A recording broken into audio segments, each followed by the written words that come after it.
एक चींटी नदी के किनारे अपनी बांबी में रहती थी। वो हमेशा व्यस्त रहती थी। चींटी बहुत सावधानी बरतती थी क्योंकि उसे पता था कि उसकी बांबी नदी के पास है। एक दिन जब चींटी नदी के पास खड़ी थी, एक जोर की हवा चली। आज ये क्या हो रहा है? हवा इतनी जोर से इससे पहले कि वो कुछ सोच पाता, चीखते हुए पानी में गिर गया। चींटी अपनी जान बचाने के लिए पानी में जूझ रहा था। हे भगवान, मुझे बचा लो। नदी की दूसरी तरफ एक डव पेड़ पर रहता था। वो अपनी जिंदगी में बहुत खुश था। वो पेड़ पर बैठा हुआ था। हवा बहुत तेजी से बह रही है। वो क्या है?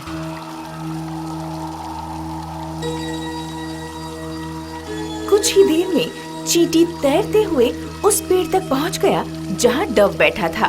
हे भगवान, मुझे बचा लो। हे भगवान, उस पानी में तो एक चींटी है। किसी तरह से मुझे उसे बचाना होगा। मैं क्या करूं? उसी वक्त डव ने पेड़ से एक पत्ता तोड़ा और उसे पानी में फेंक दिया। चींटी ने वो पत्ता देखा। बच गया। चींटी किसी तरह उस पत्ती पर चढ़ा और तट तक पहुंच गया। जैसे ही वो तट पर पहुंचा, मेरे प्यारे दोस्त, तुम्हारा बहुत बहुत शुक्रिया। मैं तुम्हारा एहसान जिंदगी भर नहीं भूलूंगा। दूसरों की मदद करना अच्छी बात है। उस हादसे के बाद डव और चींटी बहुत अच्छे दोस्त बन गए। कुछ दिन बीत गए। डव आसमान में बड़ी ही तेजी से उड़ रहा था। और ये क्या? ओए भगवान, ये झील तो मेरे पीछे ही पड़ गया। अब इसके चंगुल से मैं कैसे बचूं?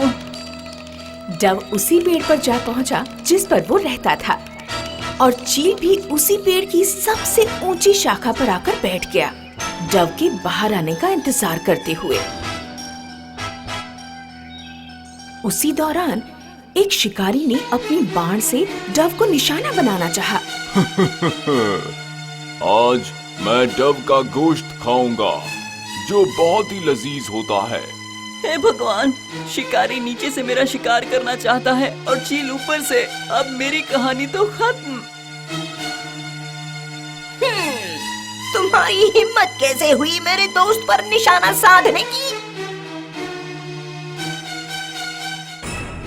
उस वक्त शिकारी ने जो डव पर तीर चलाया, वो अपने निशाने से भटक गया और डव के ऊपर से निकल गया।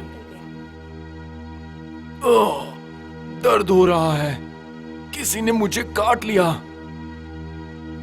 उसने नीचे देखा तो उसे चींटी दिखी। वो समझ गया कि उसे चींटी ने काटा है। ओह, आज का लजीज खाना हाथ से निकल गया।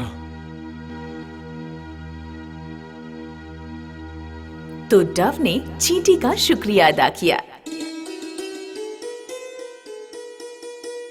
बहुत बहुत शुक्रिया मेरे दोस्त। बहुत बहुत शुक्रिया मेरे दोस्त। के बीच ऐसी बातें नहीं होती।